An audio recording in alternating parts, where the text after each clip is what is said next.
আপনি প্র্যাকটিক্যাল করবেন কাল থেকে। মা বোনদের বলে যাচ্ছি, মায়েরা বোনেরা বাড়ি থেকে এই আমলটা করবেন, দেখবেন যেখানে আপনাদেরও বলে যাচ্ছি বিপদে পড়েছেন আল্লাহকে ডাকুন, সুবহানাল্লাহি ওয়া বিহামদিহি সুবহানাল্লাহিল আযীম, মনে মনে পড়তে থাকুন, দেখবেন প্র্যাকটিক্যাল করুন। আমি করে লাভ পেয়েছি, আপনাদের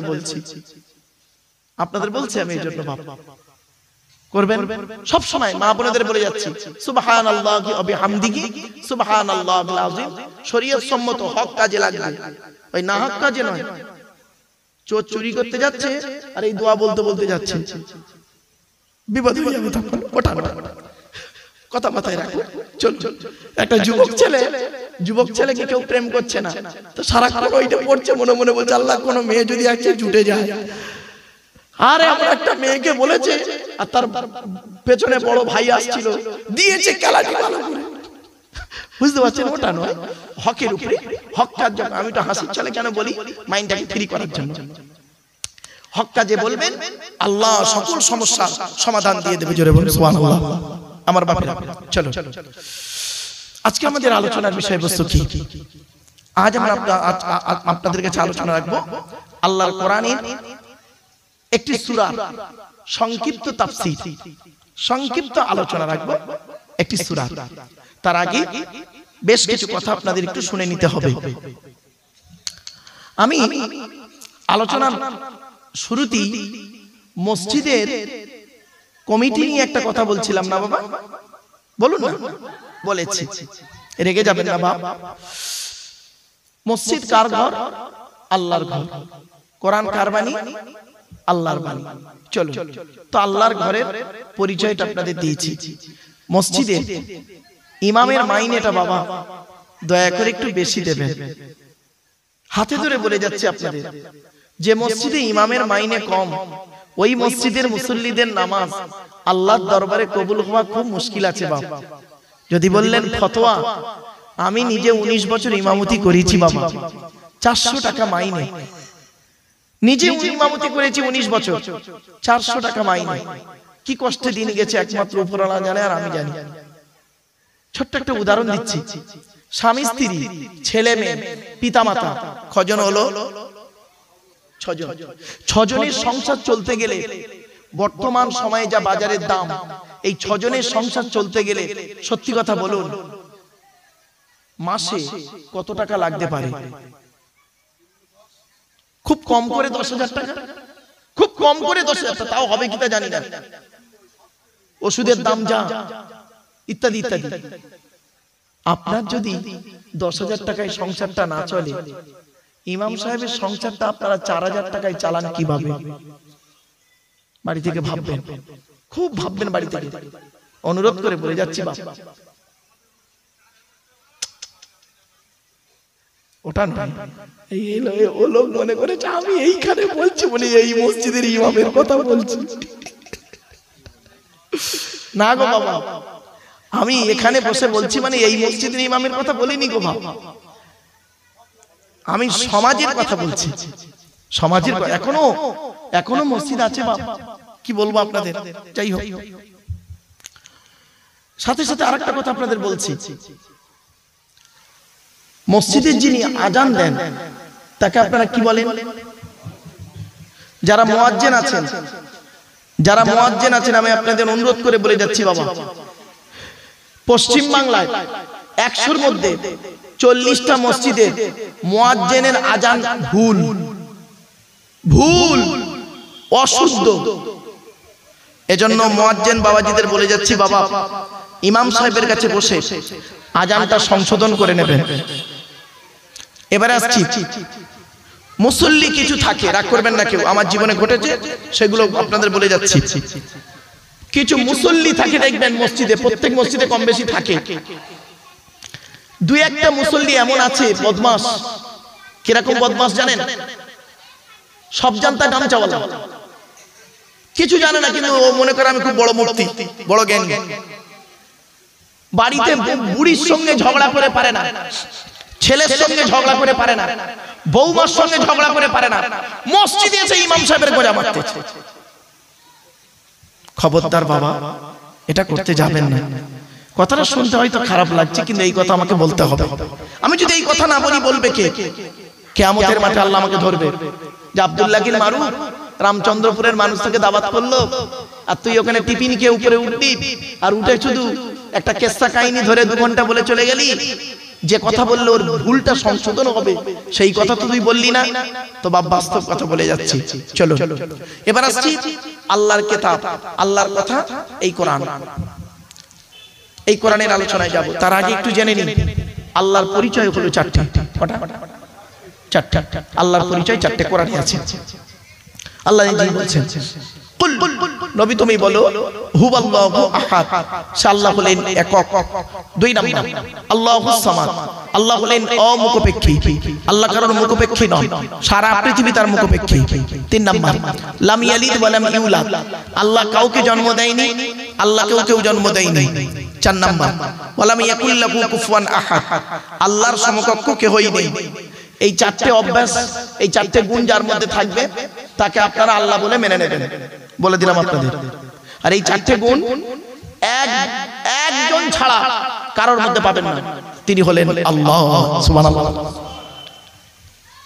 তিনি কি এক? এই 4টে গুণ। আচ্ছা, এই যে সূরাটি পড়লাম, এই সূরাটি আপনাদের অনেকের মুখস্থ নেই, বলুন না, তা পড়লাম কেন শুনেন। এটাই যে আল্লাহর 4টে পরিচয় সেটা বলে দিলাম, বাংলা অর্থ করে দিলাম। এবার আসছি এই 4টে আয়াত থেকে 4টে ধর্ম বেরিয়েছে। 4টে ধর্ম বেরিয়েছে, ইসলাম, ইহুদি, নাসারা, খ্রিস্টান আর মুশরিক। 4টে ধর্ম বেরিয়েছে এই 4টে আয়াত থেকে। এবার আসছি এই সূরাটা পড়লে কি লাভ আছে, কেন পড়লেন? আল্লাহর নবী বলছেন, কোন ব্যক্তি যদি 3 বার সূরা ইখলাস পাঠ করে, কুল হুয়াল্লাহ সূরা পাঠ করে, কবার 3 বার যদি পাঠ করে, আল্লাহর নবী বলেছেন ওই ব্যক্তির নামায়, আমলনামায় 1 খতম কোরআন শরীফ পড়ার সওয়াব আল্লাহ লিখে দেয়।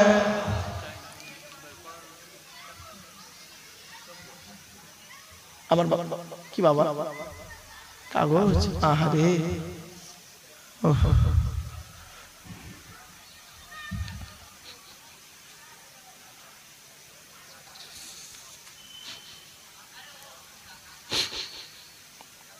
আমি বলে দিচ্ছি বাবা, বলে দিচ্ছি, চিন্তা নেই বাবা। চলে এবারে আসছি আল্লাহর পরিচয় 4টে শুনে নিলেন। আল্লাহর পরই স্থান হলো নবীদের। নবীদের পরিচয় হলো 3টে। কটা বললাম বাবা? 3টে। কি কি? 1 নাম্বার যিনি নবী হবেন তার চরিত্র উত্তম হতে হবে। 2 নাম্বার যিনি নবী হবেন তার উপর আল্লাহর তরফ থেকে ওহী নাযিল হতে হবে। 3 নাম্বার যিনি নবী হবেন তার দ্বারা অলৌকিক ঘটনা ঘটতে হবে, যাকে বলে মুজিজা, একটা হোক বা 50টা হোক। পৃথিবীতে যত নবী এসেছেন প্রত্যেক নবীর মাধ্যমে আল্লাহ পাক 1 থেকে 50টার ভিতরে মুজিজা দিয়েছেন, কিন্তু আমার নবী, আপনার নবী, কুল কায়নাতের রাসূল, রাহমাতুল লিল আলামিন মুহাম্মদ মুস্তাফা সাল্লাল্লাহু আলাইহি ওয়াসাল্লাম, তার মাধ্যমে আল্লাহ পাক পৃথিবীতে 1000-এরও বেশি মুজিজা দিয়েছেন। আমরা কটা জানি? চলো ওই 1000 মুজিজার ভিতরে একটা মুজিজা বলবো, উদাহরণস্বরূপ বলবো একটা। 1 মিনিট থেকে 1 মিনিট লাগবে, কারণ আমি এই সহজ কথাটাকে বড় করে বেরিয়ে বলে টাইম পাস করাটা ঠিক নয়। সহজে যে কথা বুঝে যায় মানুষ, বিস্তারিত বলার দরকার হয় না। একটা বলছি, 1000টার মধ্যে একটা শোনো। মুহাম্মদ সাল্লাল্লাহু আলাইহি সাল্লাম একদিন দাঁড়িয়ে আছেন, সাহাবীদেরকে নিয়ে দাঁড়িয়ে আছেন। এমন তো অবস্থায় দেখছেন একটা মৌমাছির ঝাঁক উড়ে উড়ে যাচ্ছে। তো আল্লাহর রাসূল মুহাম্মদ সাল্লাল্লাহু আলাইহি ওয়াসাল্লাম করলেন কি, মৌমাছির ঝাঁকেদের দিকে লক্ষ্য করে বললেন, এই মৌমাছির ঝাঁকেরা দাঁড়িয়ে যাও। সঙ্গে সঙ্গে মৌমাছির ঝাঁকটা দাঁড়িয়ে গেল। এবার নবীজি বলছেন, শোনেন, নবীজি বলছেন, তোমাদেরকে আমি একটা প্রশ্ন করব। পৃথিবীতে হরেক রকমের ফুল আর ফল থেকে খাবার সংগ্রহ করো তোমরা, কোনটা টক, মিষ্টি, তিতো, ঝাল। তো তোমাদের পেটের মধুটা এত মিষ্টি হয় কি করে? প্রশ্নটা করেছেন রাসূলুল্লাহ। ওই মৌমাছির চাকের ভিতর থেকে একটা মৌমাছির জবান আল্লাহ খুলে দিল, সঙ্গে সঙ্গে সেই মৌমাছিটা কি বলছে শোনো, আসসালামু আলাইকা ইয়া রাসূলুল্লাহ, আসসালামু আলাইকা ইয়া হাবিবাল্লাহ। আমরা গোলাম কর্মী মৌমাছি, আমাদের চাকে রানী মৌমাছি বসে আছেন, উনি আমাদের বলে দিয়েছেন আমরা যেখান থেকে খাবার সংগ্রহ করব ওখান থেকে চাকে যাওয়ার মাঝখানে রাস্তায় যতটুকু সময় পাবো আখিরি নবীর উপরে দরুদ পড়তে পড়তে আসবো। আপনাদের দরুদ শরীফ একবার পড়িয়েছিলাম, অনেকে ভাবছিলেন দরুদ শরীফ পড়ে লাভটা কি। বাপেরা অনেক আলোচনা, ওদিকে লাভ না, চলো চলো চলো। এবার আসছি আরেকটা মুজিজা বলি, শর্ট শর্ট এগুলো মনে রাখবেন। আরেকটা মুজিজা, পৃথিবীর শ্রেষ্ঠ মুজিজা হলো নবীজি এই কোরআন মাজিদ নাযিল করা। জোরে বলুন সুবহানাল্লাহ। চলো চলো।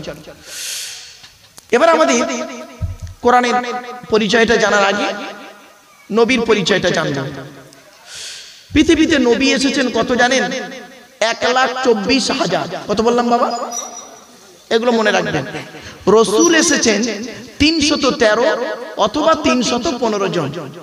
কিতাব এসেছে 104টা। কত কত?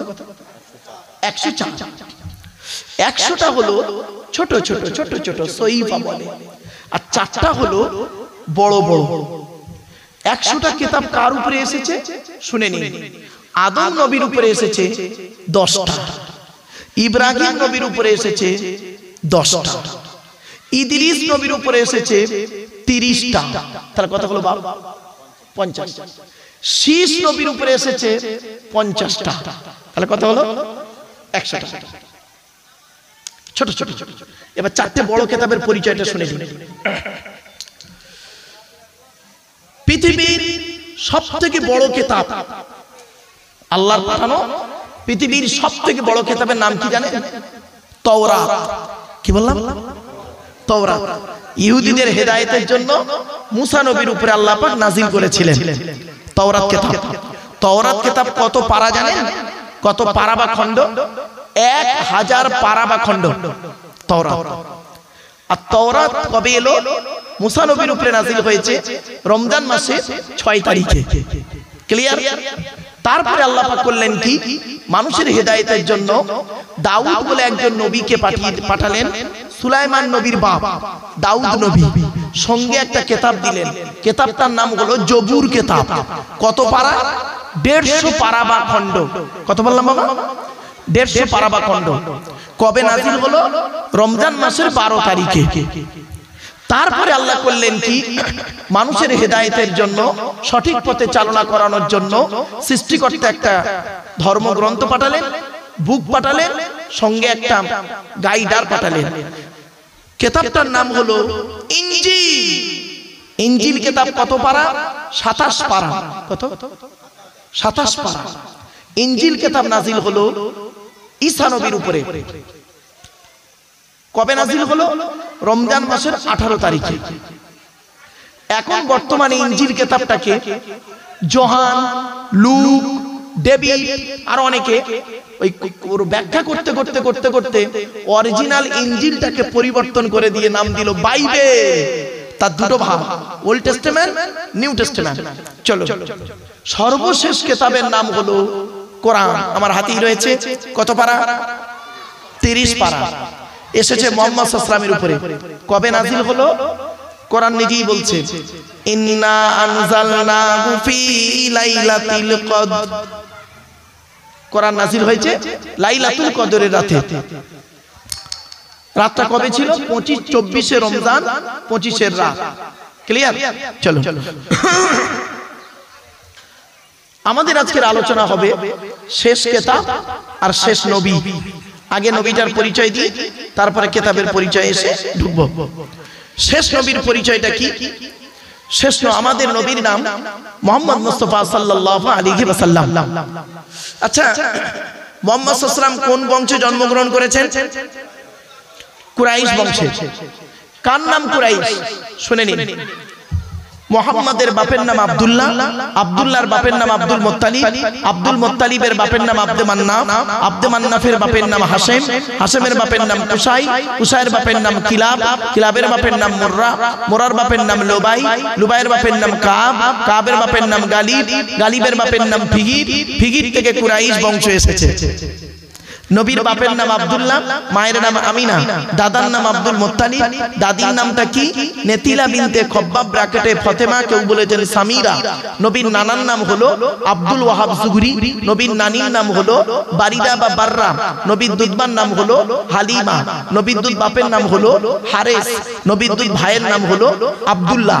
নবীর বাপের নাম আব্দুল্লাহ, নবীর দুধ ভাইয়ের নাম আব্দুল্লাহ, দুটো যেন এক করে ফেলবেন না। নবীর জন্ম 570 খ্রিস্টাব্দে। ইংরেজি কি মাস ছিল? 29 আগস্ট। আরবি মাস ছিল রবিউল আউয়াল মাস। 12 তারিখ মতান্তরে 9 তারিখ সোমবার শবে সাদেকের সময় আরবের মক্কা নগরী কুরাইশ বংশে নবীর জন্ম। নবীর বাপেরা হলো 10 ভাই, নবীর মায়েরা হলো 19 বোন। সুবহানাল্লাহ, একটু বলাও গেল না। তার মানে আপনাদের মাথায় ঢোকানো আছে কোন বক্তা যদি ভুল কোনো কথা বলে যদি টেনে টেনে বলে, ওই টানার শেষে সুবহানাল্লাহটা বলতে হয়, তাই তো? এই ধারণাটা পাল্টে দেন। চলো, নবীর বাপেরা হলো 10 ভাই, নবীর 9টা চাচা, 18টা খালা, 6টা ফুফু, 7টা ছেলে মেয়ে। 9টা চাচার নাম কি? বড় চাচার নাম হারেস, জুবায়ের, মুকাইয়িম, ফাইদা, জাইদা, আবু লাহাব, হামজা, আব্বাস, আবু তালেব। নবীর বাপ হলো আব্দুল্লাহ। নবীর 7টা ছেলে মেয়ে, 3টে পুত্র সন্তান, 4টে কন্যা সন্তান। 3টে পুত্র সন্তানের নাম কি? বড় ছেলেটার নাম হলো কাসেম, তারপরে হলো তাহির বা তৈয়ব, ছোট ছেলেটার নাম হলো ইব্রাহিম। 4টে কন্যা সন্তানের নাম কি?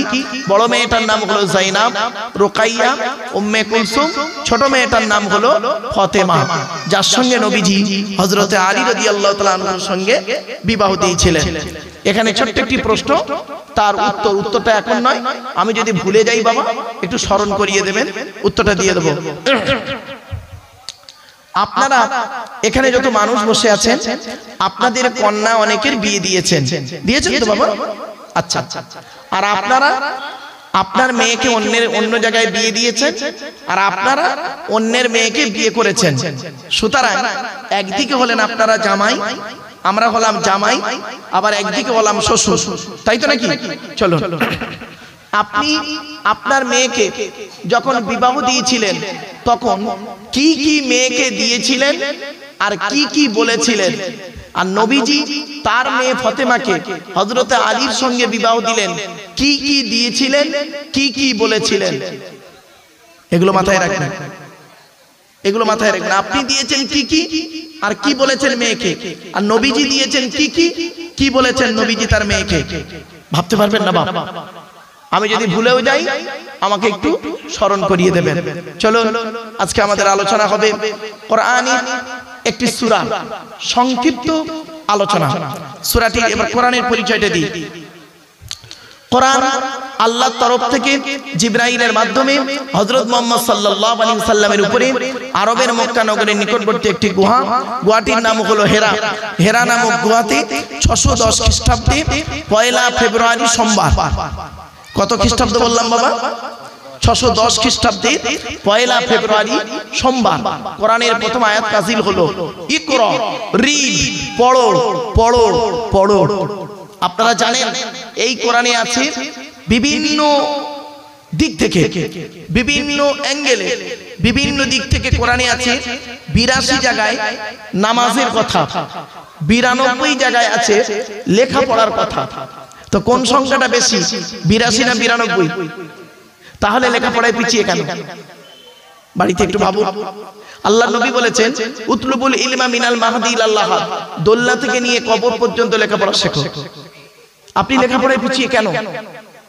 কেন আপনার মেয়েটাকে 18 বছর আগে বিয়ে দিচ্ছেন, তাকে লেখাপড়া না শিখিয়ে? কেন আপনার ছেলেকে লেখাপড়া শেখাচ্ছেন না? এই অনুরোধ আপনাদের কাছে করে গেলাম। ছেলে মেয়েদেরকে সুশিক্ষায় শিক্ষিত করো।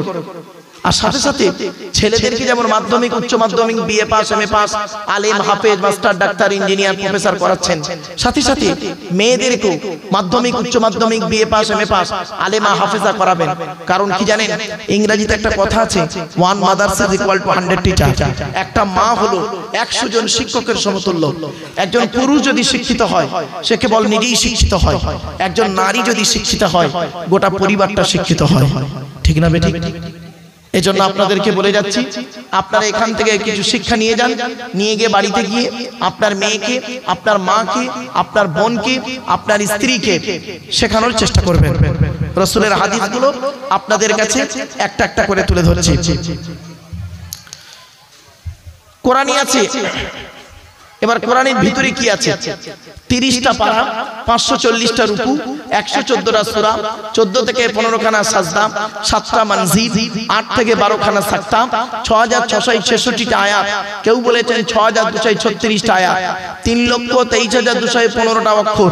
এই কোরআন 22 বছর 9 মাস কয়েকদিন, কম বেশি 23 বছর ধরে কোনো ঘটনাকে কেন্দ্র করে, কোনো ব্যক্তিকে কেন্দ্র করে, কোনো বস্তুকে কেন্দ্র করে, কোনো জায়গাকে কেন্দ্র করে কোরআনের আয়াতগুলো নাযিল হয়েছে। 6000 আয়াত নাযিল হয়েছে, 12,000 জায়গায় নাযিল হয়েছে। জোরে বলুন সুবহানাল্লাহ। তো আমার বাপেরা, আজকে যে সূরাটির আলোচনা করব সেই সূরাটির নাম আপনাদের বলবো। তার আগে আপনাদের কাছে একটি প্রশ্নের উত্তর জানতে চাই, সেটি হলো কি জানেন? আচ্ছা, আমার যত শ্রোতা এখানে বসে আছেন বা দাঁড়িয়ে আছেন, পুরুষ শ্রোতা বেশি না মহিলা শ্রোতা বেশি? বাবা একটু বলবেন,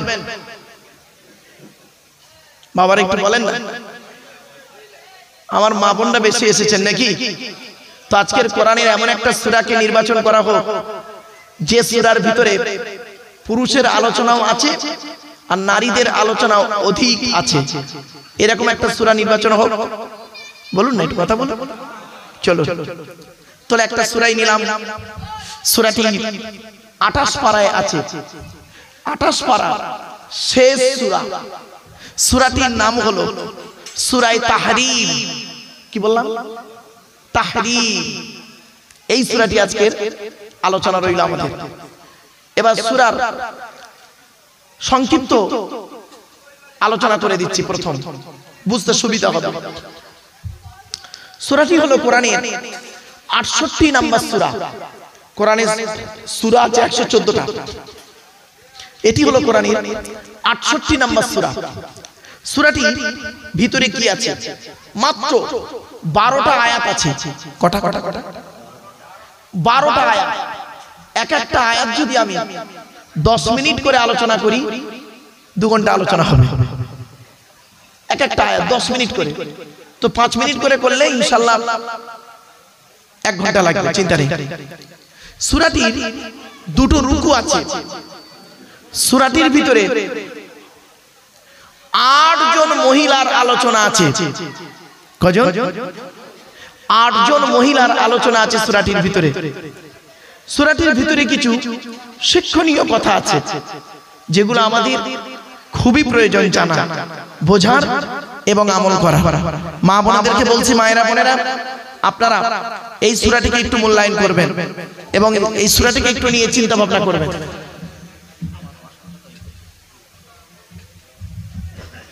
আসুন, সূরাটি শুরু করতে গেলে কিছু ঘটনা জেনে নিতে হবে আমাদের। ঘটনাগুলো একটু শুনে নিন ভালো করে। আল্লাহর নবী মুহাম্মদ মুস্তাফা সাল্লাল্লাহু আলাইহি ওয়াসাল্লামের একাধিক স্ত্রী ছিলেন। তো নবীজি করতেন কি, প্রতিদিন আসরের নামাজের পরে স্ত্রীদের সঙ্গে একটু দেখা করতেন, কে কেমন আছেন তাদের ভালো মন্দ জানার জন্য। তো একদিনের একটি ছোট্ট ঘটনা, ঘটনাটি কি বুখারীতে পাবেন। ঘটনাটি হচ্ছে, নবীজির একটা স্ত্রীর নাম হলো জয়নাব বিনতে জাহাশ। কি বললাম? জয়নাব বিনতে জাহাশ। কোন এক ব্যক্তি জয়নাব বিনতে জাহাশকে মধু দিয়ে গেছেন, মধু।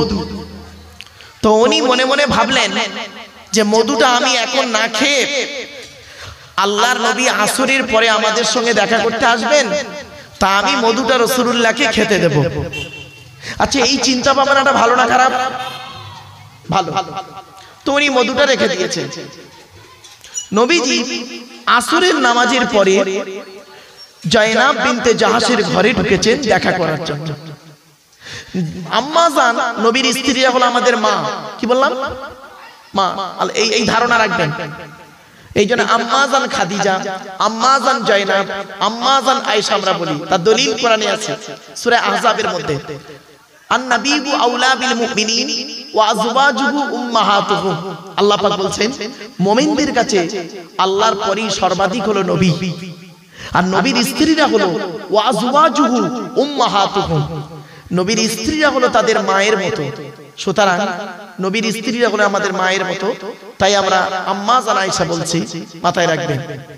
চলো এবারে করেছেন কি আম্মা জান জয়নাব রাদিয়াল্লাহু তাআলা আনহা, উনি করেছেন কি মধুটা নবীকে খেতে দিয়েছেন।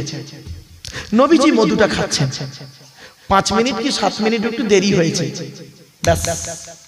বাইরে নবীর আরো দুটো স্ত্রী, নাম হলো আম্মা জান আয়েশা, আম্মা জান হাফসা। উমারের কন্যা হলো হাফসা আর আবু বকরের কন্যা হলো আয়েশা। এরা খুব ভালো বান্ধবী ছিল। তো আম্মা জান আয়েশা আর হাফসা দুজনে মিলে নিজেদের মধ্যে আলোচনা করছে, কি ব্যাপার বলো তো, নবীজি জয়নাবের ঘরে ঢুকে কতক্ষণ ধরে গল্প করছে, আমরাও তো কথা বলবো একটু, কি গল্প করছেন অতক্ষণ ধরে? ব্যাস তখন দুজনের মধ্যে যুক্তি করলো, শোনো নবীজি আমাদের সামনে এলে আমাদের মধ্য থেকে এমন একটা প্রশ্ন নবীজিকে করব, নবীর পেট থেকে আসল কথাটা বের হয়ে যাবে। কি প্রশ্ন? তো নবীজি ভালো মনেই এসেছেন, আম্মা জান জয়নাবের ঘরে করেছেন কি মধুটা খেয়ে চলে এসেছেন। আসার পরে দেখছেন আয়েশা আর হাফসা দাঁড়িয়ে আছে। আল্লাহ নবী বলছেন, আল্লাহ নবী আসতেই ওনারা দুজনে সালাম দিলেন, আসসালামু আলাইকা ইয়া রাসূলুল্লাহ। ওয়া আলাইকুম আসসালাম। নবীজি বুঝতেই পেরেছে এরা দুজনে দাঁড়িয়ে আছে, মানে কিছু একটা ব্যাপার আছে। তো নবীজি বলছেন কি ব্যাপার আয়েশা হাফসা? তখন আম্মা জান, ওই দুই আম্মা জানের মধ্য থেকে একজন বলছে, আম্মা জান আয়েশা বলছেন, ইয়া রাসূলুল্লাহ আপনার মুখ থেকে না মাগাফিরের গন্ধ বেরোচ্ছে। আদৌ নয়, মাগাফিরের গন্ধ বেরোচ্ছে। আচ্ছা মাগাফিরটা কি? আরবের একটা ফল, যে ফলটা অত্যন্ত দুর্গন্ধ, কেউ খেতে চায় না, ফলটা খেলে খুব গাল থেকে গন্ধ বেরোবে। আম্মা জান আয়েশা বলছে, ইয়া রাসূলুল্লাহ আপনার মুখ থেকে মাগাফিরের গন্ধ বেরোচ্ছে। নবীজি তখন বলছে, এই আমি মাগাফির খাইনি, মাগাফির খাইনি। ওই জয়নাবকে একজন মধু দিয়ে গেছে, ও বেচারা মধুটা না খেয়ে আমার জন্য রেখেছিল, জানো আমি মধু খেয়েছি। তখন আম্মা জান আয়েশা দেখলেন, এই রে আসল কথা বেরিয়ে পড়েছে। বুঝতে পারছেন? মেয়ে নারী কি জিনিস শিখে নিন আজকের এই ওয়াজ থেকে। আমার মা বোনরা রেগে বারুদ, নারী কি জিনিস দেখুন। তখন পট করে আম্মা জান আয়েশা কি বলছেন দেখুন। আম্মা জান আয়েশা তখন পতরা পট করে ঘুরিয়ে দিয়েছে, ঘুরিয়ে দিয়ে বলছেন, ইয়া রাসূলুল্লাহ আপনি ডাইরেক্ট মাগাফির খেয়েছেন এটা আমি বলছি না। বলছি তবে কি বলছো? মৌমাছিটা মাগাফিরে বসেছিল, ওখান থেকে উড়ে গিয়ে মধুই বসেছে, আর ওই চাকের মধু আপনি খেয়েছেন। বলছিস আমি আর মধু টধু খাবো না, মধু খাবো না, বড্ড গন্ধ, খাবো খাবো। ব্যাস একটা ঘটনা, এই ঘটনাটা মাথায় রাখুন, একটা ব্রেনের এক সাইডে রাখুন। আর একটা ঘটনা বলছি, দুটো ঘটনাকে কেন্দ্র করে এই সূরাটা নাযিল হয়েছে। নবীজির একটা স্ত্রী ছিল মারিয়া কিপ্তিয়া। কি বললাম বাবা? এই ঘটনাগুলো শুনে নিন, আমি তো মানে করব আর ঝরঝর করে চলে যাব। এই ঘটনাটা না শুনলে আমি যে তাফসীরটা লিখছি বাবা, তাফসীরটার নাম হলো তাফসীর আবু বকর সিদ্দিক। আমার লেখা তাফসীর যেদিন আপনাদের হাতে এসে পৌঁছাবে বাপ, সেদিন আমি আর হয়তো এই পৃথিবীতে থাকবো না, অন্ধকার নীরব নগরে চলে যাব। মানুষ চলে যায়, কথাটাই রয়ে যায়। তাই আপনাদের বলছি বাপ, আলোচনাটা শুনুন, টেনে টেনে বলছি না বলে অসুবিধা হচ্ছে বাবা, একটু দাঁড়ান, টানের জায়গা আসুক, টান দেবো, চিন্তা করবেন না। একটু দাঁড়ান, আগে আগে ব্রেনে ঢুকিয়ে নিন, ব্রেনে ঢুকিয়ে নিন, তারপরে টান দেবো, চিন্তা নেই। নবীজির একটা স্ত্রী ছিলেন মারিয়া কিপ্তিয়া, কি বললাম বাবা? মারিয়া কিপ্তিয়া। তো নবীজি করেছেন কি, নবীর আরেকটা স্ত্রীর নাম কি ছিল বললাম একটু, হাফসা, উমারের কন্যা বলেছি না, উমারের কন্যা হাফসা। আম্মা জান হাফসা বলছেন নবীকে, ইয়া রাসূলুল্লাহ আমি একটু মায়ের বাড়ি যাব, মায়ের বাড়ি যাব। তখন নবীজি বললেন তুমি তোমার মায়ের বাড়ি যাবে, যাও যাও যাও যাও যাও। তো আম্মা জান হাফসা নবীর কাছে অনুমতি নিয়ে মায়ের বাড়ি গেছেন বেড়াতে। এখন নবীজি করেছেন কি, আম্মা জান হাফসার বিছানায়, হাফসার বিছানায় মারিয়া কিপ্তিয়া বলে এক স্ত্রীকে ডেকে গুরুত্বপূর্ণ কিছু কথা বলছিলেন। এমত অবস্থায় আম্মা জান হাফসা এসে হাজির। উনি দেখছেন নবীজি আমার ঘরে আমার বিছানায় বসে অন্য স্ত্রীকে নিয়ে গল্প করছে। নবীজি বললেন, শোনো হাফসা, তুমি কিছু মনে করো না, আর তুমি এই কথাটা অন্য কোনো স্ত্রীকে বলো না, তাহলে সে বেচারা হাফসা এই মারিয়া কিপ্তিয়াকে বলবে, আর মারিয়া কিপ্তিয়ার মনে একটু দুঃখ লেগে যাবে যে উনিও নবীর স্ত্রী আমিও নবীর স্ত্রী, আমি ওনার ঘরে গিয়েছি তাই উনি মনে দুঃখ পেলেন। এইটুকু ব্যাস, এই ঘটনা দুটো মাথায় রাখো। আচ্ছা নবীজি প্রথমে কি বলেছিলেন? আমি আর মধু খাবো না বলেছিল না? হ্যাঁ, আচ্ছা মধু হালাল না হারাম? জোরে বলো। হালাল। নবীজি বললেন আর খাবো না। ব্যাস, এই দৃশ্যটা আমার আল্লাহ পাক লক্ষ্য করছেন। সঙ্গে সঙ্গে জিবরাইলকে বললেন, জিবরাইল চলে যাও, আমার রাসূল বলেছেন মধু খাবো না। কেন খাবেন না? আমি মধুর মধ্যে রোগের ওষুধ দিয়েছি, মধু হলো হালাল। ব্যাস, জিবরাইল এলেন, তখন এই সূরাটা নাজিল হলো। এবার পড়ছি শুনুন। ইয়া আইয়ুহান নাবিয়্যু লিমা তুহাররিমু মা আহাল্লাল্লাহু লাকা তাবতাগী মারদাতা আজওয়াজিক ওয়াল্লাহু গফুরুর রহিম। আয়াতটা পড়লাম, বাংলা মানেটা শুনুন। ইয়া আইয়ুহান নাবিয়্যু, হে নবী, লিমা তুহাররিমু মা আহাল্লাল্লাহু লাকা, আপনি কেন হারাম করলেন আমি আল্লাহ যেটাকে হালাল করেছি? বুঝতে পারছেন না? আপনি কেন হারাম করলেন নবী আমি যেটা আপনার জন্য হালাল করেছি? ও তাবতাগী মারদাতা আজওয়াজি, ও আমার রাসূল, আপনি আপনার স্ত্রীদের মনকে খুশি করতে গিয়ে বুঝি ওই আয়েশা আর হাফসার মনকে খুশি করতে গিয়ে বুঝি এই হালাল বস্তুটাকে খাবো না বলে দিলেন। যা হয়েছে হয়েছে, যা হয়েছে হয়েছে, ঠিক আছে। আল্লাহু গফুরুর রহিম, আমি আল্লাহ হলাম ক্ষমাকারী, দয়ালু, দয়াবান। এখন নবী তো করেছেন কি, খাবো না বলেছেন। এবার শুনুন, আপনারা অনেক সময় কসম খান না বাবা? বলুন একটু কথা বলুন আমার সঙ্গে। কসম খান? শুনে নিন, কসম যখন, মা বোনেরা ভালো করে শুনুন, মা কসম যখন করবেন আল্লাহর কসম করবেন। আল্লাহ ছাড়া অন্যের নামে কসম করলে ও মুশরিক হয়ে যাবে। হাদিস, আল্লাহ নবী বলেছেন, মান হালাফা বিগাইরিল্লাহি ফাকাদ আশরাকা। আল্লাহ রাসূল বলেছেন, যে ব্যক্তি আল্লাহ ছাড়া অন্যের নামে কসম করবে ও মুশরিক হয়ে যাবে। পীরের কসম, পীরের কসম, মাজারের কসম, বাপের কসম, মায়ের কসম, ছেলের কসম, আবার ব্যবসার কসম, আবার অনেকে আবার দেখবেন স্ত্রীর কসম। এখন আবার নতুন একটা কসম বেরিয়েছে যুবক ছেলেদের, ভালোবাসার কসম। ঠিক না বেটি?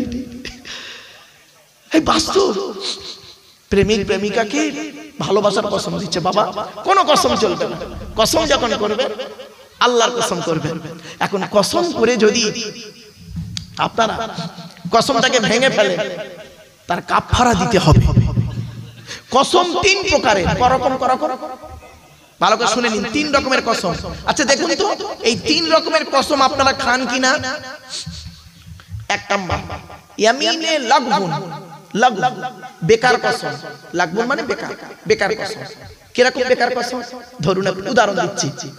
আমি এখানে বসে বসে বললাম আল্লাহর কসম করে বলছি আপনার এক্ষুনি মসজিদের ইমাম সাহেব, মসজিদের সেক্রেটারি সাহেব স্টেজে আসছে। আচ্ছা আমি আল্লাহর কসম করলাম নি? আরে ভাই বলুন না একটু। আল্লাহর কসম করে বলছি আপনাদেরকে এক্ষুনি মসজিদের সেক্রেটারি মেম্বারে আসছে এই স্টেজে। এখন দেখা গেল আপনারা দেখছেন মসজিদের সেক্রেটারি নয়, মসজিদের মুয়াজ্জিন আসছে। তাহলে আমার কসম খাওয়াটা বেকার হলো না? এই রকম কসম যদি জীবনে কোনোদিন খেয়ে ফেলেন তাহলে ইমাম আবু হানিফার কাছে কোনো গুনাহ হবে না, কিন্তু ইমাম শাফির কাছে গুনাহ হবে। বুঝতে পারছেন? এই রকম কসম একে বলে বেকার কসম। এবার দ্বিতীয় কসমটা শুনুন, ইয়ামিনে গমুস। গমুস শব্দের অর্থ হলো ডুব যান। শুনেন এই কসমটা খেয়েছেন কিনা দেখুন তো দেখি আপনারা মা বোনরা। অতীতকালে কোন সত্য ঘটনার উপরে মিথ্যা কসম খাওয়া। আবার বলছি, অতীতকালে কোন সত্য ঘটনার উপরে মিথ্যা কসম খাওয়া। ধরুন একটা উদাহরণ দিচ্ছি। আমি এখানে বসে বললাম, আমি ছোট্ট একটা উদাহরণ দিচ্ছি। ধরুন একটা বস্তু চুরি হয়ে গেছে, আপনাদের এই ঘরে বসেছিলাম আমি, হঠাৎ একটা মোবাইল চুরি হয়ে গেছে, আমি একাই ছিলাম। এখন আপনারা বললেন হুজুর মোবাইলটা চুরি হয়ে গেছে, আপনি চুরি করেছেন? কিন্তু আমি চুরি করেছি, আমার ড্রাইভারকে দিয়ে ধরুন আমি পাঠিয়ে দিয়েছি। উদাহরণ দিচ্ছি, আমি চুরি করেছি মালটা। এখন আমাকে ওরা বললো, বেচারা বাড়িওয়ালা বলছে হুজুর মোবাইলটা আপনি চুরি করেছেন। আমি তখন কি বললাম জানেন? আল্লাহর কসম করে বলছি বাবা আমি চুরি করিনি, আমি আলেম লোক, বক্তা লোক বললাম। তাহলে কি হলো? অতীতকালে সত্য ঘটনার উপরে মিথ্যা কসম খেলা। এই রকম কসম আপনার জীবনে খাননি অনেকে? সত্যি কথা বলুন, খেয়েছেন। এই কসমকে বলা হয়, এই কসমের জরিমানা কি শুনে নিন। এই কসমের কাফারা নেই ইমামে আজম আবু হানিফার কাছে, মানে জরিমানা দিতে হবে না। ইমাম শাফির কাছে গোনাও হবে, কাফারাও দিতে হবে ইমাম শাফির মতে। আর আবু হানিফার কাছে কি? ইমাম আজম আবু হানিফা রাহমাতুল্লাহ আলাইহির মতে কি? গোনা হবে, জরিমানা দিতে হবে না। এবার আসছি 3 নাম্বার কসমটা, খুব ইম্পর্টেন্ট, এইটাই খুব জরুরি, শুনে নিন। ভবিষ্যৎকালে কোন কাজ করা বা না করার উপরে কসম খাওয়া। ধরুন একটা উদাহরণ দিচ্ছি। আমি এখানে বসে বললাম আল্লাহর কসম করে বলছি ওই লোকটির সঙ্গে আমি কথা বলবো না। আমি কসম খেলাম তো? বলুন না। এরকম কসম আপনারা খাননি অনেক সময়? ভাই ভাই ঝগড়া করেছেন, ইত্যাদি ইত্যাদি অনেক কিছু করতে গিয়ে, স্বামী স্ত্রী করতে গিয়ে অনেক কিছু হয়েছে। শালা বোনায় ঝগড়া হতে হতে বোনাই বলল আল্লাহর কসম করে বলছি তোর বাপের বাড়ি যাব না, জীবনে মরে গেল তোর বাপের বাড়ি যাব না। এক বাপের যদি বেটা হয়ে থাকি তোর বাপের বাড়ি আর যাবই। এখন করেছে কি? 20 বছর শ্বশুর বাড়ি যায় না। 20 বছর পরে না ও শালা দিল্লি থেকে এসছে, একটা অ্যাপেল সেট মোবাইল এনেছে বোনাইয়ের জন্য। তা শালা ফোন করে বলছে দুলা ভাই তোমার জন্য আমি দিল্লি থেকে একটা 1.5 লাখ টাকা দামের মোবাইল এনেছি, আমার বাড়িতে এসে একটু নিয়ে যাও না। অমনি ছুটেছে। আর তুই যে কসম খেয়েছিলিস, তো এইরকম কসমকে বলা হয় ইয়ামিনে মুনআকিদ। আচ্ছা এই কসমটার ফয়সালা কি? এই কসম যদি ভেঙে ফেলে, যদি ওই বাড়িতে যান অথবা আমি যদি ওনার সঙ্গে কথা বলি, তাহলে কি করতে হবে আমাকে? কোরআন বলছে কাফারা দিতে হবে। মা বোনেরা শুনে নিন, স্বামী স্ত্রী ঝগড়া করতে করতে এরকম ঘটেছে, অনেক ঘটনা ঘটেছে, কিন্তু কাফারা দেননি। কসমের কাফারা কি?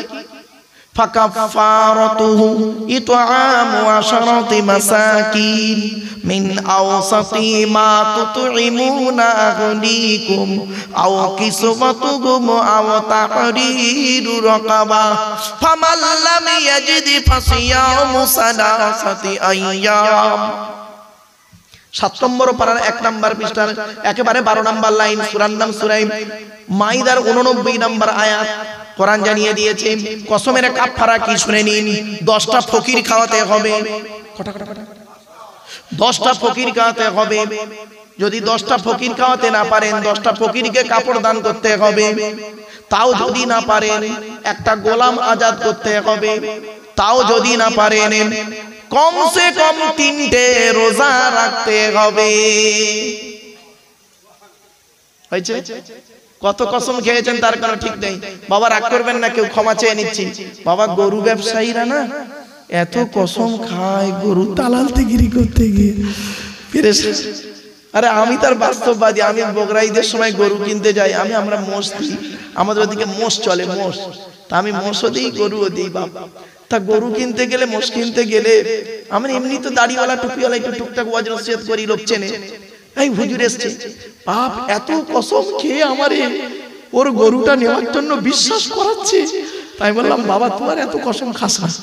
আমার বাপেরা শুনেনি, কসম খাবেন খুব সাবধানী, খুব সাবধান। আচ্ছা চলো এবারে আল্লাহ রাসূল তো বলেছিলেন মধু খাবো না, বলেছিলেন না? আরে ভাই বলুন না, ভুলে গেছেন? কি হবে? আল্লাহ নিজেই তার ফয়সালা দিতে শুনুন পরের আয়াত। قد فرض الله لكم تحلة أيمانكم والله مولاكم وهو العزيز الحكيم। আল্লাহ পাক জানিয়ে দিলেন قد فرض الله لكم تحلة أيمانكم। নবী তোমার চিন্তা করতে হবে না, কসমের কাফারার ব্যবস্থা আমি আল্লাহই করে দিলাম, টেনশন নিতে হবে না নবী তোমার। আল্লাহু মাওলাকুম, আমি আল্লাহ হলাম তোমার সাহায্যকারী, তোমার মাওলা, তোমার মনিবি। ওয়া হুয়াল আলিমুল হাকীম, আমি আল্লাহ সব জানি এবং আমি আল্লাহ হলাম বিচারক। এবার আসছি পরে 3 নম্বর আয়াতটা শুনুন। এখানে একটা ঘটনা আছে। আচ্ছা আমি আপনাদের এই সূরাটা শুরু করার আগে 2টো ঘটনা বলেছিলাম, মনে আছে? একটা আম্মা জান আয়েশার সঙ্গে মধু খাবার ঘটনা, আরেকটা বলেছিলাম ওই মারিয়া কিপ্তিয়ার ঘরে নবী, এই হাফসার ঘরে মারিয়া কিপ্তিয়াকে নিয়ে নবীজি গল্প করছিল, মনে আছে? 2টো ঘটনা। এখন নবীজি কি বলেছিলেন? নবীজি আম্মা জান হাফসাকে কি বলেছিলেন? হাফসা তুমি এই কথাটা অন্য কোন স্ত্রীকে বলো না, মানা করেছিল না? আরে ভাই বলুন না। কিন্তু আম্মা জান হাফসা কি করেছিল জানেন? কথাটা পেটে না রেখে ওনার বান্ধবী আম্মা জান আয়েশাকে বলে দিয়েছে।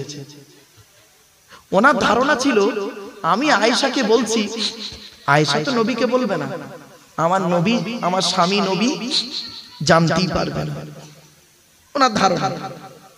এখন যেই বলে দিয়েছে, নবীজি জোহরের নামাজ পড়ে বাড়ি আসছে, জোহরের নামাজ পড়ে হাফসার বাড়িতে যাচ্ছে। এমন অবস্থায় আল্লাহ পাক জিবরাইলকে বললেন, জিবরাইল শোনো, আমার রাসূলকে গিয়ে জানিয়ে দাও, আমার রাসূল ওনার স্ত্রী হাফসার কাছে একটা কথা বলেছিল, ওই একটা কথা কাউকে বলতে মানা করেছিল, আর ওই হাফসা কথাটা পেটে না রেখে ওটা আয়েশাকে বলে দিয়েছে। জিবরাইল বলে চলে গিয়েছে, বুঝতে পারছেন? এবার নবীজি আম্মা জান হাফসার ঘরে ঢুকে বলছে, সালাম কালাম হলো। নবীজি বলছেন, হাফসা তোমাকে একটা কথা বললাম, কাউকে বলতে নিষেধ করলাম, তুমি গোপনে গোপনে সেটা আয়েশাকে বলে দিলে। ঠিক এইভাবে গোপনে গোপনে ওটা আয়েশাকে বলে দিলে। তখন আম্মা জান হাফসা কি বলছে শুনুন, আমি আয়েশাকে কথাটা বলি যে আপনাকে কে বলেছে বলুন তো। বুঝতে পারছেন? মানে ওনার ধারণা যে জানতে পারবে না নবীজি। তখন নবীজি বলছে, কে বললো? তুমি আয়েশাকে কথাটা বলেছো, কে আমাকে বললো? বলবো কে বললো? ওটা বলুন, কে বলেছে আপনাকে? আমি আয়েশাকে কথা বলেছি। তখন নবীজি বলছে, আমার আল্লাহ জিবরাইলের মাধ্যমে জানিয়ে দিয়েছে। এবার আয়াতটা পড়ছি শুনুন, 3 নম্বর। وَإِذْ أَسَرَّ النَّبِيُّ إِلَى بَعْضِ أَزْوَاجِهِ حَدِيثًا فَلَمَّا نَبَّأَتْ بِهِ وَأَظْهَرَهُ اللَّهُ عَلَيْهِ عَرَّفَ بَعْضَهُ وَأَعْرَضَ عَنْ بَعْضٍ فَلَمَّا نَبَّأَهَا بِهِ قَالَتْ مَنْ أَنبَأَكَ هَذَا قَالَ نَبَّأَنِيَ الْعَلِيمُ الْخَبِيرُ।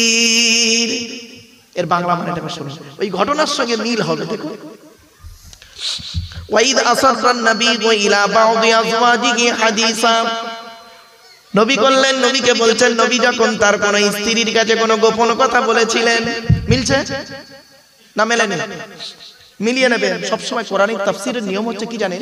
শুনে নিন, কোরআনের তাফসীর কোরআন দিয়ে হয়, কোরআনের তাফসীর হাদিস দিয়ে হয়। কোরআনের তাফসীর কেউ মন গড়া করতে পারবে না, মনে রাখবেন। আল্লাহর নবী বলেছেন, মান ফাসসারাল কুরআনা বিরাইহি ফালিয়াতাবাওয়াহু মাকআদাহু মিনান নার। আল্লাহ রাসূল বলেছেন, কোরআনের তাফসীর যে, কোরআনের ব্যাখ্যা যে মন গড়া করবে, তার ঠিকানা হবে জাহান্নাম। খবরদার নয় বা, কোরআনের তাফসীর কোরআন দিয়ে হয়, কোরআনের তাফসীর হাদিস দিয়ে হয়, মনে রাখবেন, সব সময়ের জন্য এটা মনে রাখবেন। আর কোরআনের তাফসীর ওই লোকটাই করতে পারে যার 25 রকমের জ্ঞান থাকবে। 25 রকমের জ্ঞান যার ভিতরে থাকবে, ওই লোকটা কোরআনের তাফসীর করার যোগ্যতা রাখে। বাপেরা, আমরা তো বুঝি না, যাকে তাকে যাই তাই বলে দিই। ইলমুন নাহু, ইলমুস সরফ, ইলমুল বায়ান, ইলমুল বাদি, ইলমুল ইলমা, ইলমুল ইশতিকাক, উসুল, উসুলের সমস্ত দিক, আম, খাস, মুতলাক, মুকাইয়াদ, সারি, কিনায়া, হাকিকি, মাজাজি, ইবারাতুন নাস, ইশারাতুন নাস, দালালাতুন নাস, ইক্তিজাউন নাস, আমর, নেহি। শুধু তাই নয়, শানে নুজুল জানতে হবে। এই আয়াতটা কোথায় নাজিল হয়েছে, কোন ঘটনাকে কেন্দ্র করে, কাকে কেন্দ্র করে কোরআনে আয়াতটা নাজিল হয়েছে। একটু উল্টো পাল্টা হলেই কিন্তু যাবে গন্ডগোল হয়ে।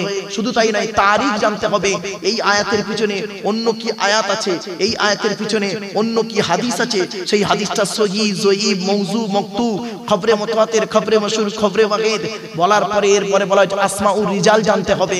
সাথে সাথে বলা হয়েছে তারিখ জানতে হবে, তারিখ, ইতিহাস জানতে হবে। এবং যিনি কোরআনের তাফসীর করবেন তাকে খাঁটি মুমিন হতে হবে। বাবা, আপনারা যে জায়গায় বসে আছেন, এই জলসাটাকে কোনোদিন তাচ্ছিল্য ভাববেন না। এটা একটা তাফসীরুল কোরআনের মাহফিল। আমি যত জায়গায় এই আপনাদের উত্তর 24 পরগনায় ফাল্গুন মাসের 2 তারিখে একদম এই 12-13 বছর তাফসীরটা হচ্ছে। চৈতল বলে একটা জায়গা আছে জানেন বাবা, মালঞ্চ, চৈতল, মালঞ্চ, ওই মিনাখা থানা, ওই চৈতল ঘাটে এবছরে প্রতি বছর একটা করে সূরা তাফসীর হয়। এবছরে সূরা ফাতিরের তাফসীর হলো 22 পারায় সূরা ফাতিরের। গত বছরে 15টা আয়াত হয়েছিল, এবার আজ 16, 14, 15 নম্বর আয়াত থেকে হয়েছে এক রুকু না দুকুরু হয়েছিল।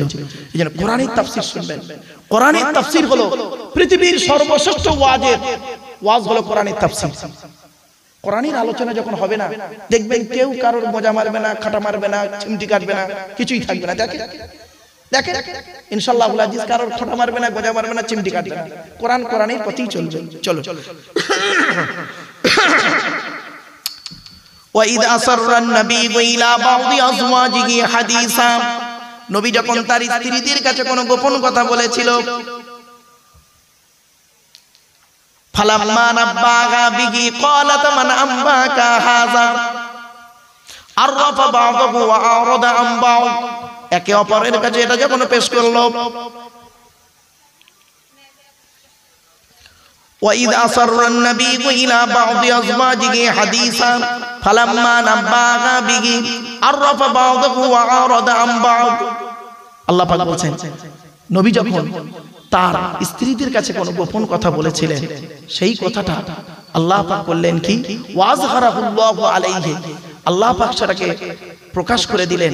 ওয়াজহারাহুল্লাহু আলাইহি আরফা বা'দাহু ওয়া আরাদা আন বা'দ। তারা একে অপরকে পরিচিত লাভ করে বলে দিলেন। দেওয়ার পরে আল্লাহ পাক জিবরাইলের মাধ্যমে বলে দিলেন।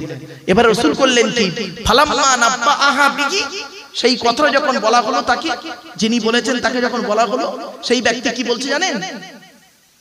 ক্বালাত, ক্বালাতের ফাইল বা ক্রিয়া মানে কর্তা হলো আম্মা জান হাফসা, মেয়ে ছেলে, যেন ক্বালাত শব্দটা আছে স্ত্রীলিঙ্গ।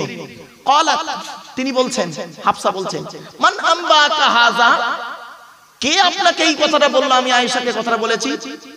তখন রাসূল বলে দিলেন, কে বলেছে? ক্বালা নাব্বাআনি আল আলিমুল খবীর, আমার আল্লাহ পাক ওহীর মাধ্যমে জানিয়ে দিয়েছে। আচ্ছা, এটা থেকে কি শিক্ষা নিলাম? শুধু কোরআনে আয়াত পড়লে হবে না, ওতে শিক্ষা আছে কিনা বলতে হবে। কি শিক্ষা নিলাম? চলো, এখান থেকে এই শিক্ষা এসে গেল।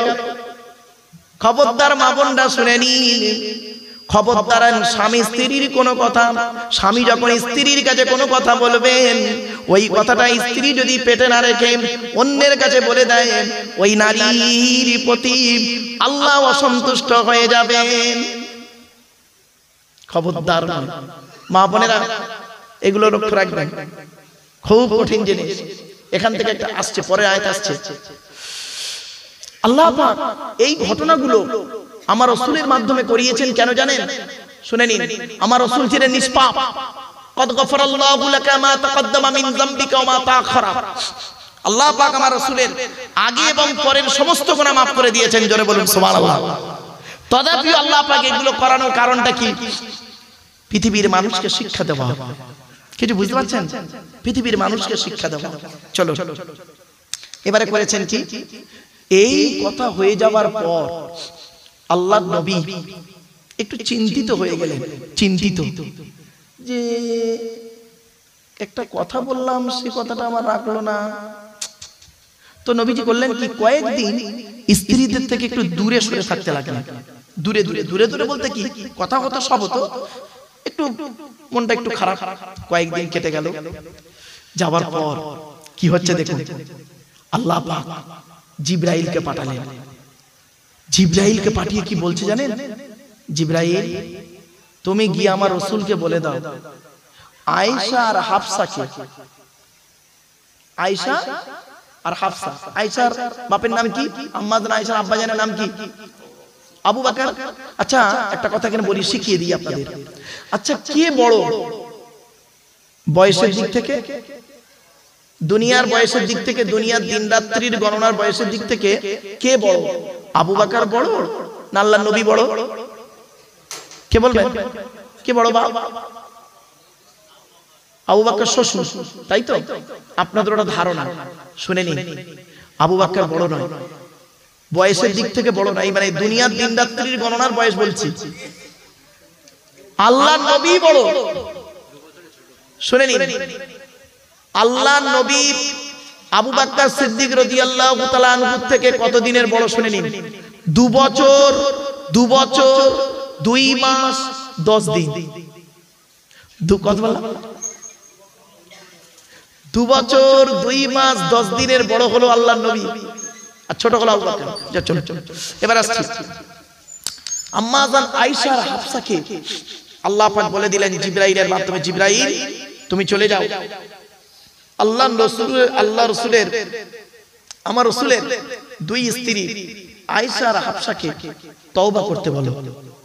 আর যদি ওরা তওবা না করে, যদি মনে মনে ভাবে যে আমি আবু বকরের কন্যা, আমি ওমরের কন্যা, এরকম যদি মনে মনে ভাবে, তাহলে ওদেরকে বলে দিও আমার আল্লাহ পাক হলেন আমার নবীর সাহায্যকারী। জিবরাইল ফেরেশতাও হলো নবীর সাহায্যকারী। সৎ মুমিন বান্দারা হলো নবীর সাহায্যকারী, এমন কি সমস্ত ফেরেশতারা হলো নবীর সাহায্যকারী। আয়াতটা পড়ছি, শুনুন। ইন তাতুবা ইলাল্লাহি ফাকাদ সাকাত কুলুবুকুমা ওয়া ইন তাযাহারা আলাইহি ফাইন্নাল্লাহা হুয়া মাওলাহু ওয়া জিবরিলু ওয়া সালিহুল মুমিনিন ওয়াল মালাইকাতু বা'দা যালিকা যাগীর। এর বাংলা মানেটা শুনুন। ইন তাতুবা দ্বিবচন, যদি তোমরা তওবা না করো, তোমরা তওবা করে, অর্থাৎ তোমরা তওবা করে নাও ইলাল্লাহি আল্লাহর কাছে। কেন করবে তওবা? ফাকাদ সাকাত কুলুবুকুমা, তোমাদের দুজনের অন্তরটা অন্যদিকে ঝুঁকে যাচ্ছিল, যেটা একমাত্র আল্লাহই ভালো জানে। আল্লাহ ভালো চেয়েছেন, তাই তোমাদের দুজনকে আয়েশা হাফসাকে তওবা করতে বলেছেন। ওয়া ইন তাযাহারা আলাইহি, যদি তওবা না করি, যদি অন্য কিছু ভাবো, তাহলে মনে রাখো ফাইন্নাল্লাহা হুয়া মাওলাহু, আল্লাহ হলেন তার নবীর সাহায্যকারী। জিবরিলু জিবরাইল ফেরেশতাও হলো নবীর সাহায্যকারী। শুধু আল্লাহর জিবরাইল নবীর সাহায্যকারী নয়, ওয়া সাদিকুল মুমিনিন সমস্ত মুমিন বান্দারা হলো নবীর সাহায্যকারী। শুধু আল্লাহ জিবরাইল আর মুমিন বান্দারা নয়, ওয়াল মালাইকাতু বা'দা যালিকা যাগীর আল্লাহর সমস্ত ফেরেশতারা হলো নবীর সাহায্যকারী। জোরে বলুন সুবহানাল্লাহ। এই জন্য রাসূল সম্পর্কে আলোচনা করতে গেলে খুব ডিপলি আলোচনা, একটু এদিক ওদিক হয়ে গেলে বা কঠিন জায়গা, এটা খুব কঠিন জায়গা, চলো না গিয়ে যাচ্ছি। আচ্ছা, এই সমস্যাটা তৈরি হলো কাকে কেন্দ্র করে বলুন তো দেখি? কোন দুজন স্ত্রীকে কেন্দ্র করে ঝামেলাটা তৈরি হলো? আম্মা জান আয়েশা আর কে? হাফসা। হাফসা কি কার কন্যা? হযরত উমরের কন্যা। উমরের কন্যা হাফসা, আর আয়েশা হলো আবু বকরের কন্যা। তো এদের মধ্যে বেশি সমস্যাটা হলো কাকে নিয়ে? আম্মা জান হাফসাকে নিয়ে, তাই না? হাফসাকে নিয়ে হলো। এখন এই ঘটনাটা হযরত উমরের কানে পৌঁছে গেছে। আমি আপনাদের বলেছিলাম না, বক্তব্যের শুরুতে একটা ইঙ্গিত দিয়েছিলাম যে আপনারাও শ্বশুর হয়েছেন আর নবীও শ্বশুর হয়েছে, বলেছিলাম না? আপনারা জামাই হয়েছেন, নবীও জামাই হয়েছে। চলুন এবার দেখে নিই। এই ঘটনাটা এখন হযরত ওমর ফারুকের কানে পৌঁছে গেল যে আমার মেয়ে হাফসা, আমার জামাই, আমার রাসূলের সঙ্গে এমন কিছু আচরণ করেছেন যে আচরণে আল্লাহ রাব্বুল আলামিন কোরআনের আয়াত নাযিল করেছে। বাস, হযরত ওমরের মেজাজটা একদম আগুন হয়ে গেছে। সোজা হাফসার বাড়ি আসছে। এখন ওমরের স্ত্রী হযরত ওমর ফারুক রাদিয়াল্লাহু তাআলা আনহুর স্ত্রী ওমরকে জিজ্ঞাসা করছে, আপনি কোথায় যাচ্ছেন? আচ্ছা, এই ঘটনা যদি আপনাদের ঘটতো, আপনার মেয়েকে নিয়ে কেন্দ্র করে শ্বশুর বাড়িতে, মেয়ে মানে জামাই বাড়িতে একটা ঝামেলা চলছে। আপনার ধরুন আপনার মেয়ের বিয়ে দিয়েছেন বসিরহাটে মেয়েকে বিয়ে দিয়েছে, আর জামাইয়ের সঙ্গে একটু ঝামেলা হয়েছে। এখন মেয়ে ফোন করে বলেছে, কিংবা অন্য কেউ ফোন করে বলেছে যে ভাই আপনার মেয়ের সঙ্গে খুব ঝামেলা হচ্ছিল, দেখলাম ফোনে বলেছে। তা আপনি সঙ্গে সঙ্গে মেয়ের ভালোবাসায় মোটরসাইকেলে স্টার্ট দিয়ে যাচ্ছেন মেয়ের বাড়িতে। এখন আপনার স্ত্রী জিজ্ঞাসা করছে, কি ব্যাপার, হঠাৎ একটা ফোন এলো আর তুমি চলে যাচ্ছ, কোথায় যাচ্ছ? তা আপনি তখন কি বলবেন? বলুন বলুন বলুন। আরে ভাই বলুন, আপনি কি বলবেন আপনার স্ত্রীকে? মেয়ের বাড়ি যাচ্ছি, তাই তো? মেয়ের বাড়ি যাচ্ছি, এটাই বলবেন তো? হ্যাঁ, এটা স্বাভাবিক, কারণ আপনার কাছে মেয়েটা আগে, তারপরে জামাই, ঠিক কি না? হ্যাঁ, চলো হযরত ওমর কি বলছে শোনো। এইখানেই তো পাওয়া যায়, এইখানেই বোঝা যায় বাপ ইমানের পরীক্ষা দেখা। হযরত ওমরের স্ত্রী যখন ওমরকে বলছেন আপনি কোথায় যাচ্ছেন, তখন হযরত ওমর বলছে, আমি আমার নবীর বাড়ি যাচ্ছি। তার মানে ওনার কাছে কন্যাটা বড় নয়, নবী বড়। মা মিন ওয়ালাদিন বাররিন বলা হয়েছে না? আল্লাহ রাসূল বলেছেন, মান আহাব্বা সুন্নতি ফাকাদ আহাব্বানি ওয়া মান আহাব্বানি কানা মাই ফিল জান্নাহ। মনে রাখবেন, আরো একটা হাদিস এসেছে, মিন ওয়ালিদিহি ওয়া ওয়ালাদিহি ওয়ান নাসি আজমাইন। আল্লাহ রাসূল বলেছেন, ততক্ষণ পর্যন্ত তুমি খাঁটি মুমিন হতে পারবে না যতক্ষণ পর্যন্ত পৃথিবীর সব কিছুর থেকে, ছেলে মেয়ে বিবি বাচ্চা টাকা পয়সা ধন সম্পদ সব কিছুর থেকে আল্লাহর নবী তোমার কাছে প্রিয় না হচ্ছে। তাই জন্য হযরত ওমর খুব ভালো জানতেন যে আমার স্ত্রী আমার কাছে আপন নয়, আমার মেয়ে আমার কাছে বড় নয়, আমার রাসূল আমার কাছে আপন বড়। এই জন্য তিনি ওনার স্ত্রীকে বললেন, এইটুকু ইঙ্গিত দিয়ে গেলেন রাসূলের ভালোবাসার প্রমাণ যে আমি আমার নবীর বাড়ি যাচ্ছি। এবার যাচ্ছেন, হাফসার বাড়িতে গেছেন, দরজায় টোকা মেরেছেন, ভেতর থেকে আওয়াজ আসছে, কে? উনি বললেন, উনি তো বলতে পারতেন আমি তোমার আব্বা গো মা, বলতে পারতেন না? আপনারাই তো এটাই বলবেন। উনি কি বলছেন শুনুন, আমি ওমর ইবনুল খাত্তাব এসেছি। মেয়ে তখন চমকে উঠেছে, আব্বা এসেছে, তাড়াতাড়ি দরজা খুলে দিয়েছে। দরজা খুলে দিতে হযরত ওমর হাফসার ঘরে ঢুকেছে। ঢুকতে আম্মাজান হাফসা হযরত ওমরের দিকে চেয়েছে, বাপের মুখের দিকে চেয়ে দেখছে, মেজাজ পুরো একদম রাগে, মুখ লাল হয়ে আছে, চোখ দুটো লাল হয়ে গেছে রাগে। আম্মাজান হাফসা চিন্তা করছেন কি অবস্থা, আমার আব্বার এরকম মেজাজ কেন? চুপ করে আছে, কিছু বলেনি। কিছুক্ষণ পরে রাগটা যখন একটু ঠান্ডা হয়েছে হতে কি বলছে এবার শুনুন কি বলছে। হযরত ওমর রাদিয়াল্লাহু তাআলা আনহু, ওনাকে কেন্দ্র করে কোরআনের 4টে আয়াত নাযিল হয়েছে।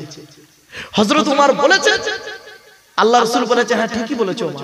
সঙ্গে সঙ্গে আল্লাহ জিবরাইলের মাধ্যমে ওই আয়াত নাযিল করে দিয়ে, জোরে বলুন সুবহানাল্লাহ। তার মধ্যে এই একটা 4টে আয়াতের মধ্যে এই একটা আয়াত, একটা হলো মদের আয়াত, মদ হারাম হওয়ার একটা আয়াত। মদ একদিনে হারাম হয়নি, মদ একদিনে হারাম হয়নি, মনে রাখবেন। মদ হারাম হওয়ার অনেক পদ্ধতি আছে, স্টেপ বাই স্টেপ মদ হারাম হয়েছে। 1 নাম্বার মদ, 2 নাম্বার হচ্ছে পর্দা, পর্দার আয়াত নাযিল হয়েছে হযরত ওমরকে কেন্দ্র করে। ওমর বলেছেন, আল্লাহ রাসূল বলছেন, হ্যাঁ ওমর ঠিকই বলেছো, এইটা করলে মনে হয় ভালো হয়, ভালো হতো। সঙ্গে সঙ্গে আল্লাহ জিবরাইলের মাধ্যমে আয়াত নাযিল করে, আর এই আয়াতটা পড়বো এক্ষুনি, এই আয়াতটা পড়বো এক্ষুনি, ওই আয়াতটা নাযিল হয়েছে। এই জন্য হযরত ওমর ফারুক রাদিয়াল্লাহু তাআলা আনহুর সম্মানটা না ব্যাপক, প্রত্যেকটা সাহাবীর সম্মান খুব উচ্চ। আল্লাহ রাসূল নিজেই বলেছেন, আমি হলাম শেষ নবী, আমার পরে আর কোন নবী আসবে না। যদি আমার কাছে আমার পরে যদি নবী হতো, লাকানা ওমর, ওমর নবী হতো। আমার পরে যদি কেউ নবী হতো, লাকানা ওমর, ওমর নবী হতো। তাহলে ওমরের কিরম চিন্তা ভাবনা বুঝতে পারছেন তো? চলো, হযরত ওমর রাদিয়াল্লাহু আনহু করেছেন কি, হাফসার ঘরে ঢুকে চোখটা লাল হয়ে গেছে, মেজাজ গরম, আস্তে ঠান্ডা হলো। ঠান্ডা হতে কি বলছে শুনুন। এ আয়েশা, এ হাফসা, নিজের মেয়েকে বলছে, আপনি পারবেন এমন শ্বশুর? এমন শ্বশুর তো হতে পারেননি, যদি হতে পারবেন যেদিন, সেদিন জানবেন সত্যিকারের মানুষ। বলছেন, এ আয়েশা, এ হাফসা, তোমরা দুজনে কি মনে করেছো আমার রাসূলকে? তোমরা দুজনে কি মনে করেছো আমার রাসূলকে? তোমরা কি মনে করো তোমরা দুজনেই কি আমার রাসূলের সেরা স্ত্রী? শুনে রেখে দাও, শুনে রেখে দাও, আমি ওমর বলছি, আমার রাসূল যদি তোমাদেরকে এখনই তলাক দিয়ে দেয়, তালাক নয়, কি বলবেন? তলাক। তালাক আর তলাকের পার্থক্য আছে। তেল আমারই কপ, তালাক মানে তয়াকার লয়াকার ক, তালাক মানে জুড়ে যাওয়া, মিলিত হওয়া, একত্রিত হওয়া। আর তোয়েল আমারই কপ, তলাক তয় বয় লয়াকার ক, তলাক মানে পৃথক দেওয়া, ছেড়ে দেওয়া, ডিভোর্স দেওয়া। এই টোটাল কোরআনে তলাক শব্দটা বহু জায়গায় আছে বাবা, তালাক শব্দটা কোরআনের এক জায়গায় আছে। এই টোটাল কোরআনে, এটা কি হিফজ কোরআন শরীফ ভাই? ও নাজেরা, নাজেরা, নাজেরা 24 নম্বর পারা 16 নম্বর পৃষ্ঠা, 24 নম্বর পারা একেবারে 7 নম্বর পৃষ্ঠা 14 নম্বর লাইন, সূরার নাম সূরা মুমিন, আয়াত নাম্বার 15। আল্লাহ পাক বলছেন, আমি বলি নাই বাপ, আমারে ভুল বুঝবেন না। আল্লাহ পাক কোরআনে বলছেন, লিউনজিরা ইয়াউমাত তালাক। হুজুর দেখেন, তেল আমাদের 15 নম্বর আয়াত, এই একটাই আছে তালাক, বাকি সব জায়গায় তলাক। চলে তো এবারে হযরত ওমর রাদিয়াল্লাহু আনহু বলছেন, আমার রাসূল যদি তোমাদের দুজনকে এখনই তলাক দেয়, ডিভোর্স দেয়, ছেড়ে দেয়, মনে রেখো তোমাদের পরিবর্তে আমার আল্লাহ পাক আমার রাসূলকে তোমাদের থেকেও অতীব সুন্দরী নারী দান করবে, যে নারীদের আল্লাহ পাক অধিক সম্মান দিয়েছে। জোরে বলুন সুবহানাল্লাহ। কি আশ্চর্য! নিজের জামাই সম্পর্কে এই রকম মন্তব্য। আর আপনি হলে কি করতেন? মেয়ের বাড়িতে গিয়ে, মেয়ের ঘরে ঢুকেই, মেয়ের খাটে বসে জামার হাতা গুটাচ্ছে। বল বল বল, কি হয়েছে বল, কি হয়েছে বল, দেখে নিচ্ছি। তো ডিভোর্স নেবো এখান থেকে, ডিভোর্স নিয়ে আমাদের গ্রামের একটা প্রধান আছে, প্রধানের ছেলে খোঁড়া, তার সঙ্গে বিয়ে দেবো। আপনি দেখুন, আপনি এই করতেন। আর হযরত ওমর কি বললেন, পারবেন এমন শ্বশুর হতে? যেদিন এমন শ্বশুর হতে পারবেন সেদিন জানবেন আল্লাহর কাছে আপনি একজন খাঁটি মানুষ। আজ আপনাদের বলছি বাপ একটা একটা করে, চলুন। হযরত ওমর রাদিয়াল্লাহু আনহু বললেন, কিছুক্ষণ পরে জিবরাইল এলেন, কোরআনের আয়াত নাযিল হচ্ছে আজকে 5 নম্বর আয়াত সূরা তাহরিমের। আসা রাব্বুহু ইন তাল্লাকাকুন্না আন ইউবদিলাহু আযওয়াজান খায়রাম মিনকুন্না মুসলিমাতিন মুমিনাতিন কানিতাতিন তাইবাতিন আবিদাতিন সাইহাতিন সাইয়্যিবাতিন ওয়া আবকারা। বাপেরা, অসুবিধা হচ্ছে আপনাদের? অসুবিধা হচ্ছে নাকি বাবা? কারণ এই আলোচনা শুনতে গেলে না, আমি এইসব আলোচনা শুনে বেশিরভাগ লোক কোন এলাকার লোক বলে দিচ্ছি, পূর্ব বর্ধমান, পশ্চিম বর্ধমান, পুরুলিয়া, মুর্শিদাবাদ, তারপর উত্তর দিনাজপুর, দক্ষিণ দিনাজপুর, মালদার কিছু এলাকা, কুচবিহার, শিলিগুড়ি, দার্জিলিং, আলিপুরদুয়ার, এইসব জায়গাতে একটু বেশি যাই তো। কোরআনের আলোচনা এক একটা সূরার তাফসীর, এক একটা সূরার তাফসীর 4 ঘন্টা 3.5 সূরাটা কমপ্লিট হলো, 3.5 ঘন্টা 4 ঘন্টার মধ্যে কমপ্লিট হয়ে গেল, দোয়া হয়ে গেল, খাওয়া দাওয়া হয়ে বাড়ি চলে গেল। একটা করে সূরা তাফসীর। আমার বাপেরা, একটু দেরি হয়ে গেল না বাবা? আর একটু সময় দিন।